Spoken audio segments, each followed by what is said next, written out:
नमस्कार, आदाब, सत श्री अकाल, अस्सलाम वालेकुम। दोस्तों, मेरा नाम है दीपक और आप देख रहे हैं the real news official YouTube channel.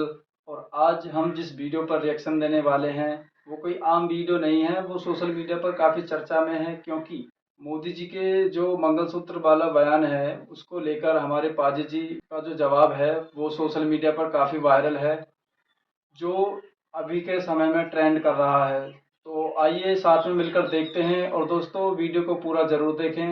नमस्कार, आप देख रहे हैं DS4। मैं हूं आपके साथ नफीसा खान। 2024 लोकसभा चुनावों को लेकर तमाम पार्टियों के अपने दावे और वादे हैं, लेकिन पहले चरण के चुनावों के बाद ये दावे और वादे कहां खड़े दिखाई दे रहे हैं, क्योंकि चुनावों से मुद्दे क्या गायब होते दिख रहे हैं। ऐसा मैं इसलिए कह रही हूँ क्योंकि तमाम राजनीतिक पार्टियों में बवाल दिखाई दे रहा है, मुद्दे बदलते दिखाई दे रहे हैं और कहानी अब आती दिख रही है हिंदू मुसलमान पर। बयानबाजी है, नेता बयान बदलते हैं, लेकिन चुनावों में जनता किन मुद्दों पर वोट करने वाली ये भी देखना होगा, क्योंकि आखिरी और पहली पावर इन्हीं के हाथ में ये वोटर्स है। क्या ये 400 प्लस के नारे को संभव कर पाएंगे, या फिर इंडिया अलायंस जो न्याय की बात कर रहा है और जो बात कर रहा है लोकतंत्र बचाने की, उसको मजबूती देने का काम करेंगे। इन्हीं से जान लेते हैं, क्योंकि दो खेमे बन चुके हैं। पीएम मोदी कह रहे हैं कि ये विकसित भारत के लिए चुनाव है।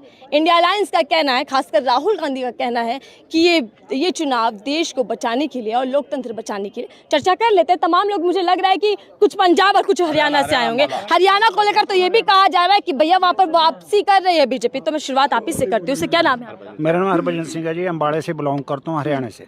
हरियाणा से आए, क्या माहौल क्या है वहाँ पे चुनाव? माहौल ये है जी, इससे हिंदू सिख, हिंदू मुस्लिम या और जातों के बीच में इसका मेन फंक्शन है कि इसको दूषित कर देना, इस संविधान को, इस वातावरण को। नंबर 2, एक किसी शायर ने बहुत अच्छा कहा है, कहते जे आवारा कुत्ते दे हर कोई डांग मारदा, पटा पाया होवे ਤਾਂ कोई डली मारदा नहीं। ਜਿਹੜੀਆਂ ਗਵਰਨਮੈਂਟਾਂ ज़्यादा मार्जिन ਨਾਲ ਜਿੱਤੀਆਂ ਹੁਣ ਕਿਸੇ ਦਾ ਕੰਮ ਸਵਾਰਦੀਆਂ नहीं। 9.5 साल हो गए, आज पौने 10 साल। इसने ये बताओ देश को एक विकास का क्या काम किया और विनाश का मैं गिना देता हूँ। चलिए पहले विनाश का हम गिन लेते हैं, क्योंकि विकास का काम तो बीजेपी गिनवा रही है। विनाश क्या नहीं है, 2 करोड़ कहाँ गए, 15 लाख कहाँ गए। बाकी जो औरतों के 3 तलाक के बारे में इसने हिंदू मुसलमान और सिखों के बारे में डिवाइडेशन का, इतना डिस्क्रिमिनेशन क्यों? वाई, आई वांट टू से वाई, ऐसा क्यों? आप पत्रकार हो, आपको भी जानते हैं। अगर ये महिला के बारे में बोल रहा है, मैं एक सर्विसमैन हूँ, मणिपुर में हमारी बहन को नंगा करके घुमाया गया, क्या ये औरतों के विकास के लिए काम हो रहा है? एक सूबेदार ने जिसने देश को बचा लिया पर अपनी औरत को नहीं बचा सका, क्या स्थिति हो रही है? अब आ जाओ मंगलसूत्र पे। आप जिसने मंगलसूत्र की लाज नहीं रखी, मंगलसूत्र के बारे में जानता क्या है? इसमें और बताओ मैं क्या कह सकता हूँ इस देश के बारे में। अगर आपने बयान दिया, मोदी की परिभाषा आपने बताई कि मोदी नाम का मतलब ये है। आपने बड़ा गंभीर और बहुत बड़ा बयान दिया। छोटा है ये, मैं हर चीज को छोटा समझ के फिर बड़ा करता हूँ। अब हमारा टाइम है बड़ा, इसका है छोटा, चरणों में बैठने का। हमारा है आसमान पे चढ़ने का और इसको गिराने का। इस गवर्नमेंट को गिराएंगे हम, ये आप सोच लेना। और फिर इंटरव्यू देने आऊंगा मैं भी, मैडम जी DS4 वालों, आपने बहुत अच्छा इंटरव्यू लिया था, पर मेरी रिक्वेस्ट है ये मेरी इंटरव्यू मोदी तक जानी चाहिए। मोदी जी तो व्यस्त है चुनावों में। देखिए बयान चल रहे हैं ना, मोदी जी कह रहे हैं इस बार 400 पार। जो हमारे गांव में सरपंच चुनते हैं ना, वो कभी डोर टू डोर नहीं घूमता है, स्टेट टू स्टेट घूम रहा है। अगर अच्छा काम किया हो तो हम वोट खुश होकर डालते। आज इतने तर्क वितर्क क्यों हो रहा है? गोदी मीडिया की वजह से, और कोई बात नहीं। किसान मोर्चे में क्या किया इसने? 750 हमारे किसान मरवा दिए, इसकी वजह से मरे। और वो तोमर चला गया जो कहता हताहत हुए, क्यों? एक्सीडेंट में हुए। हताहत किसको बोलते हैं? जो एक्सीडेंट में मरे, कोई भूखमरी में मरे। हम देश की सेवा करते हुए शहीद हुए 750। लेकिन मैनिफेस्टो में तो देखिए किसानों का जिक्र भी है, किसानों को सम्मान निधि मिलेगी ये भी कहा जा रहा है। तो मोदी जी तो ख्याल रख रहे हैं। कहाँ दी इसने? 15 लाख सम्मान निधि में, 15 लाख सम्मान निधि में थे, अपमान में थे वो। देश का सबसे झूठा प्रधानमंत्री घोषित है। देश का सबसे झूठा प्रधानमंत्री घोषित है। मैं आपको बताना चाहता हूँ चलने के माध्यम से, आज पूरा भारत का दलित और बैकवर्ड समाज इकट्ठा हुआ है। आज राहुल जी ने एक बात कही है कि मैं दलित बैकवर्ड समाज का जो संविधान की बात, जहाँ तक मोदी जी ने कहा है, तोड़ने की बात है। राहुल जी इसको बचाने का काम करेंगे। आज जी कहाँ बात करें? मोदी जी तो कह रहे हैं संविधान पर कोई खतरा नहीं है, बाबा साहेब भी आ जाए तब भी नहीं बदला जाएगा। मोदी जी की गारंटी है, विश्वास कीजिए। मोदी जी बेटा मोदी जी गारंटी की बात कर रहे हो ना आप।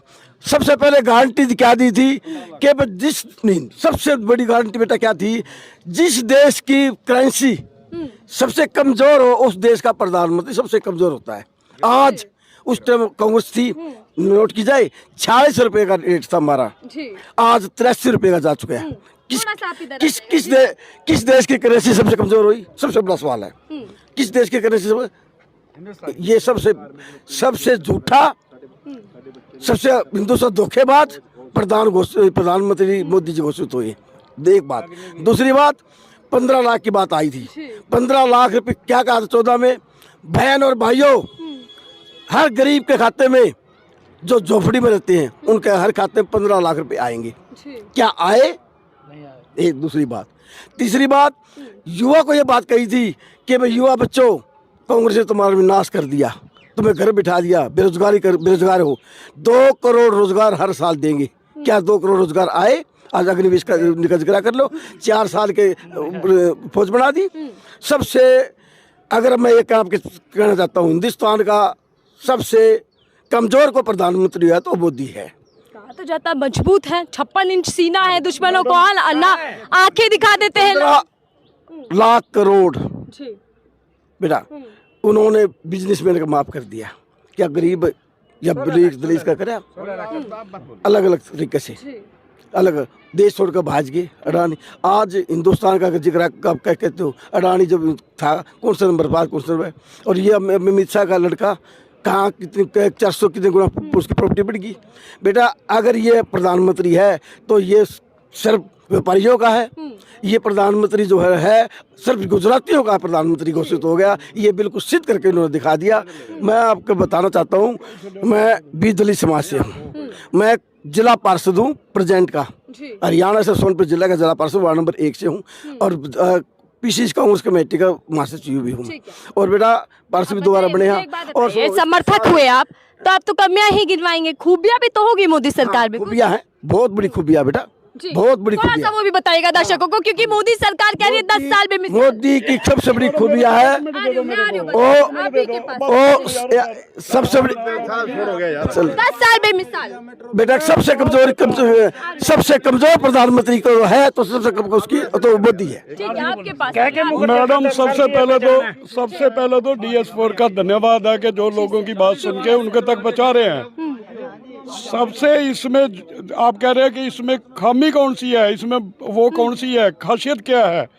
कि इसमें खासियत ये है कि आज तक आप ही बता दो, आप चैनल के माध्यम से, कि एक भी काम जो इसने वादे किए हैं उसके हिसाब से वोट, कभी एक भी जनसभा में कह दे कि मैंने ये करा दलितों का, ये करा जर्नल का, ये करा मैंने औरतों का, ये करा मैंने दूसरे का, मेरे को वोट डालो, लोग डाल लेंगे। यहाँ केजरीवाल एक ही बात कहता है, हम उसकी पार्टी के नहीं है, कहता मैंने काम किया तो वोट डालो, नहीं तो मत डालना। ये होना चाहिए प्रधानमंत्री को। नया मुद्दा लेगा, जो राम को लाया, अरे राम तो हमारा भी है, मेरी गाड़ी देख लो, वो खड़ी है, उसमें राम की फोटो है, उसमें मैं पाठ करता हूँ उसका। राम इसका है क्या? बुद्धू बना रहा लोगों को, झूठ के जुमले। आप बता दो, मैं वो काला धन लाऊंगा, काला धन वो लिया जो आपकी माँ ने, आपकी भाभी ने थोड़े बहुते रखे थे, वो घर में लड़ाई करवा दी, वो जरूर बाहर करवा दिया।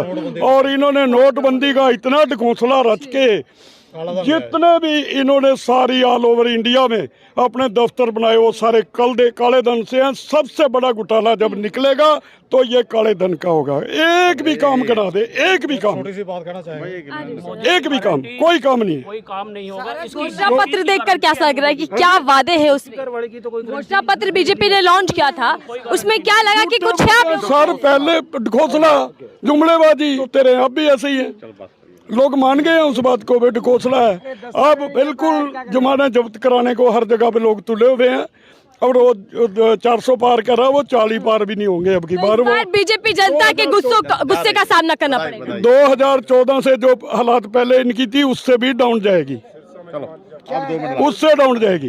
बीजेपी 400 प्लस का दावा नहीं जी, नहीं, 2014 से पहले जो थी उससे भी डाउन जाएगी। क्या बोल रहे हैं आप सर? खट्टर खुद हार रहे हैं अपनी सीट, देख लें, लोकसभा में खड़े चुनाव में। क्या बदल दिए सीएम? ऐसा क्या हुआ? पीछे की कहानी क्या रही? आप तो हरियाणा से हैं, क्यों बदल जाएगा? जो पैसा नहीं पहुंचाएगा उसका यही हाल होगा। पैसा, मोदी को तो पैसा चाहिए, अडानी अंबानी को पैसा वाला चाहिए, युवाओं को रोजगार नहीं मिल रहा, ठीक है ना, युवाओं को रोजगार नहीं मिल रहा। आज की डेट में अग्निवीरों को 5 साल सर्विस कर दी, बात कहना चाहूंगा, जैसे ये सभी भाई, एक मिनट, रिटायर होके आगे कहाँ जाएगा वो? किसी चीज की मैंने बता दिया इलेक्ट्रोल बॉन्ड में है, वो आपको पता नहीं इलेक्ट्रोल बॉन्ड में क्या हुआ है, जिनको मतलब कि कंपनियां घाटे में चल रही हैं, कंपनियां घाटे में चल रही हैं, लेकिन वो इलेक्ट्रोल बॉन्ड दे रही हैं, इनको डोनेट कर रही हैं, और वो बाद में फिर उसके रेट बढ़ा के अपने आइटमों के वो हमसे रिकवर कर रही हैं। आज ये विकास की बात करते हैं, सड़कें बना दी, वो बना दी, वो हमारे पैसे से तो बन रही हैं, ये मैं कहना चाहता था। ठीक, कल का हिसाब किताब लेने के लिए तैयार है जनता की नहीं है? बेटा ऐसा है, 10 साल में इन्होंने झूठे वादे करने के अलावा इनके पल्ले कुछ है नहीं, खाली ये लोगों को बांटने में लगे रहते हैं। इनके पास एक ही लाइन है, एक बच्चा पढ़ता था स्कूल में, वो पहली क्लास में 10 रुपये पास कराए में दूसरी क्लास में आ गया, फिर 10 रुपये उसकी माँ बाप ने दे दिए, वो तीसरी क्लास में आ गया। बच्चों को एक ही चीज़ पढ़नी आई, दिनेश किसान का बालक है। जब उसे कहा टीचर भाई किताब पढ़िए, वो जोर से हल्ला बजाता, दिनेश किसान का बालक है, दिनेश किसान का बालक है, दिनेश किसान का बालक है। जब मास्टर जी कह सबसे जोर से ही बच्चा पढ़ता है, जब सबको बंद कर दिया, सब चुप कराइए, वेदपाल सिंह आप पढ़ के सुनाइए। अब उसको इतना ही आता था, दिनेश किसान का बालक से आगे आता नहीं। इनका काम एक ही चीज़ है, खाली ये 3 चीज़ इनके पास में, मंदिर मस्जिद, हिंदू मुसलमान, पाकिस्तान हिंदुस्तान, चौथी भाषा इनको सिखाई नहीं की। RSS के लोग हैं, इनको झूठ बोलने के अलावा कुछ आता नहीं है बेटा, और नए कुछ कर सकते हैं। अब की बार हो सकता है मोदी जी भी हार सकते हैं, जैसे प्रधानमंत्री इंदिरा गांधी 1977 में हार गई थी रायबरेली से। लेकिन ये थोड़ा ज्यादा नहीं होगा कि पीएम मोदी भी हार सकते हैं? बिल्कुल हार सकते हैं। लोकप्रियता देखिए उनकी बढ़ती जा रही है। लोकप्रियता जनता से बढ़िया, लोकप्रियता जनता से बढ़िया क्या? जनता बढ़िया या मोदी बड़ा? बिल्कुल जनता बढ़िया, जनता ही जिताने वाली है। लेकिन आपको लगता है कि अब जनता इस मूड में है कि बीजेपी को हरा भी सकती है, कोई बड़ी बात नहीं है। ये मेरा चैलेंज है कि हारेगा ही।